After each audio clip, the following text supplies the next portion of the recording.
You too. Let's talk hoops, man. Game one of the season, NBA opening tip off, NBA on NBC. I'll say Adam Silver, you cooked signing that deal, letting NBC have the things. It was amazing having the Michael Jordan commercial for him being the big part of NBA on NBC in the '90s. Him coming back and being I believe, an executive producer of it, and just having overall the NBA on NBC being back. It was elite, and I enjoyed it. Game one of the season. This is the type of game you want to see. This gets me hype. It gets me hype for NBA season. I don't know what more you could expect. You got KD coming back to OKC to watch their ring ceremony, the thing that people say he couldn't do in OKC. Steven Adams, he's coming back. He's a fan favorite, him being there. Shea, MVP, the ring ceremony. I'll say those rings look really good. They look good. Them being able to hang up their first banner in front of KD, in front of their MVP. It was doozy. It was a really good game. Really good game. It went to double overtime. Shea had some game-winning free throws, and the Thunder, they came out with the win, but I'm super excited for the Rockets. I won't put too much on them. It's game one of the season. Let's get into it. So I'll start by saying it was a great game. From the energy that the crowd gave, as soon as Kevin Durant was even shown on the screen, he received boos. The whole game. Which, to an extent, it's okay. Like, mind y'all, go watch Starting Five. Kevin Durant is a guy who doesn't care. All he does is hoop. That's all he does is hoop. So y'all booing him does nothing to him. He's literally a guy, if you watch on Starting Five, he literally said when he's not playing, he gets dopamine from essentially rage baiting and trolling people on Twitter. So y'all booing him just gives him more of a, wow, I'm really under their skin for real. And it's just gonna make him want to hoop more. But he had a really good game. I feel for game one, of course, it's him on a new team. He played a couple preseason games, but nothing in the preseason is ever like the start of the actual season. So the Rockets, we brought out our all tall lineup, is what we call it, where we got 6'7" point guard with Amin Thompson, KD at 6'11" at the 2, Jabari Smith 6'11" at the 3, Sengun 6'11" at the 4, and Steven Adams at the 5 at 7 feet. So we're coming with it this season. I feel like that lineup is going to see a lot of play time this year, especially with the loss of Fred VanVleet. And from game one, seeing what Reed Shepherd was and seeing that he's not a true point guard, and seeing how much he struggled to kind of get KD the ball, or him waving off KD in situations, and overall just seeing like, okay, maybe he's not a point guard. And it will really make us real active around the trade deadline, seeing if we can pick up somebody or seeing what it is, especially with the game that Tari Eason had. Mind you, he had a really clutch block at the end of the game where he blocked Shea. I think that was at the end of the first overtime to send us into double overtime. So he's there on the defensive side. Offensively, it was a little bit of a struggle, but we'll get into that into my analysis a little bit.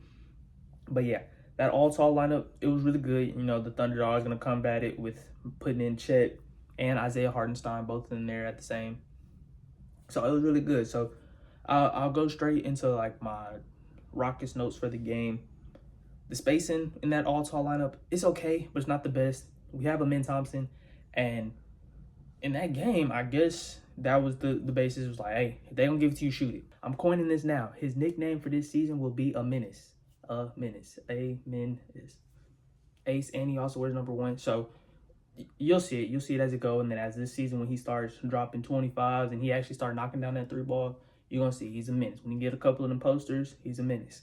But he was open. The Thunder was like, hey, shoot it, which I don't blame him. He went 0 for 7. 0 for 7, but 7 threes. I understand if you got to keep shooting them because that's the only way he's going to get the rhythm and the actual attempts to be able to shoot them. But maybe after like 4.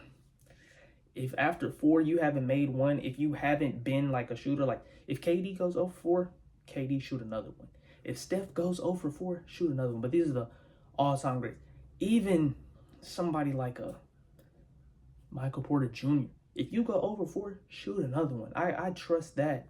Even on the flip side, on the Thunder, Luke Dort, he shot 0 for 8 from 3 this game. But I wasn't mad at his 0 for 8 because that's all he does is shoot those threes. So I can't be mad. His shot wasn't falling. But Amin Thompson, being a person who last year shot like 19% from 3, you're going from shooting 19% from 3 to first game of the season, you're shooting 7 threes. Whoa, like let's pump it down a little bit. But him to shoot 0 for 7 from 3 and us to still lose this game by 1 point in double overtime, and he didn't even play in like the whole second overtime because he went out the game with a calf injury. Hey, I like it. It was just testing some things out for this season to see what could really happen. Overall, this game for the Rockets, it looked really good. I think it's nothing to worry about. Mind you, these are the defending champions. They just they are essentially the best team in the league. They're 2-0. Mind you, they just had another double overtime game against the Pacers, game 8 of the finals. Shea had 55, but I'm going to make another video on that one because, like I said, we're just talking hoops. We're just talking hoops, and it was a great game. But for us, Reed Sheppard is one person I want to mention out a lot. On defense, he is food. It's a statement that me and my friends like to say. We call him lunch. If you know, you know. But if you're lunch, you're lunch. So some dudes, they get that ball. They see who guarding them. They get that James Harden that. Who that? Your lunch. Yeah, that's what they calling you. They like, oh yeah, that's lunch. I'm eating today. So Reed Sheppard, he's got to step it up a little bit on that one. And also his playmaking. I understand he's year 2. He's being thrown into a somewhat of a full-time point guard type of role where he's got to go and facilitate an offense. So it's going to be a learning curve. It's going to be things that he's got to adjust to and get better at, which I do see. Mind you, this game 1 of 82. So 81 more games to see something. If about 30 games in he's still looking like this, then it's time to have some talks of like, okay, is Reed Sheppard part of our future? What is our future? Are we going to win now? Because we were just the 2 seed last year. We went and picked up Kevin Durant. We still have a couple draft picks that we can still make some moves. We got Reed Sheppard, young prospect. We got Tari Eason, young prospect, who needs to get paid this offseason in Tari Eason. Maybe it's time to shoot for the star. Maybe we need to call up some name. Maybe Miami. Hey, Miami, Tyler Hero. What's it looking like? You know, it may be sometimes that we're like, we really need to figure out some big things. But for right now, nothing to really stress about. I already mentioned a little bit in Tari Eason. Like I said, him on the offensive side was kind of struggling. He made 1 shot this whole game, which it's okay. We know Tari Eason is meant to be a defensive player, but we were hoping that he would take an offensive jump this year or be a little bit better on the offensive side, even if it is a idea of like, oh, we want to trade him by the deadline. He made 1 shot this whole game, but overall, it is what it is. He's going to grow, like I said, game 1 of 80.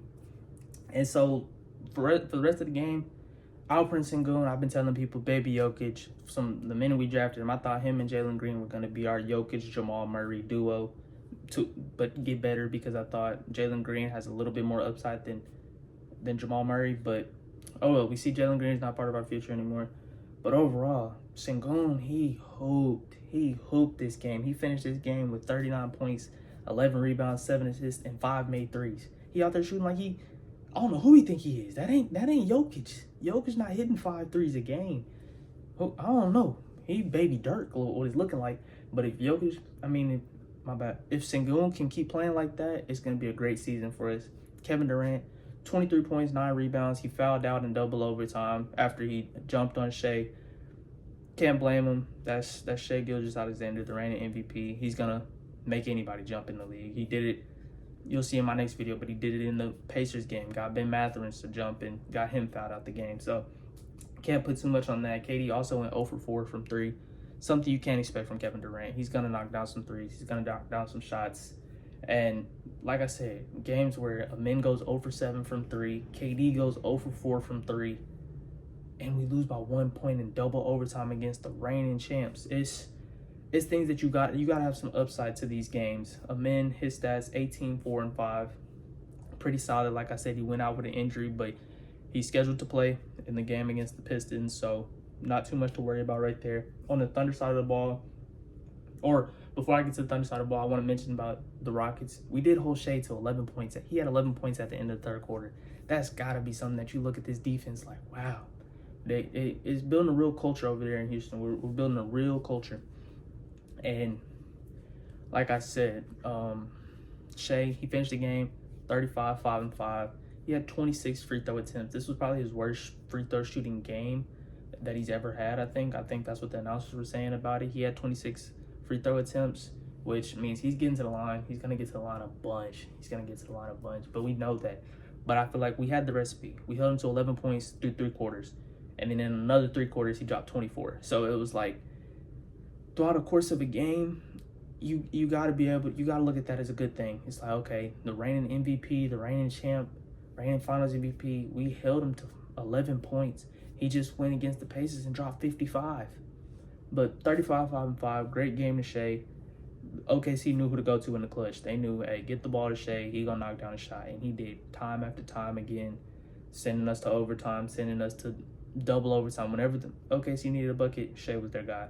Chet had an amazing game, 28.7 rebounds. He was another big part of them. He knocked down a bunch of clutch threes. He ended up fouling out late in that game. But overall, game of the year so far. Game of the year. And I'm excited. If this is what the start of NBA season should be, we're in for a good one. But all right, y'all. Peace.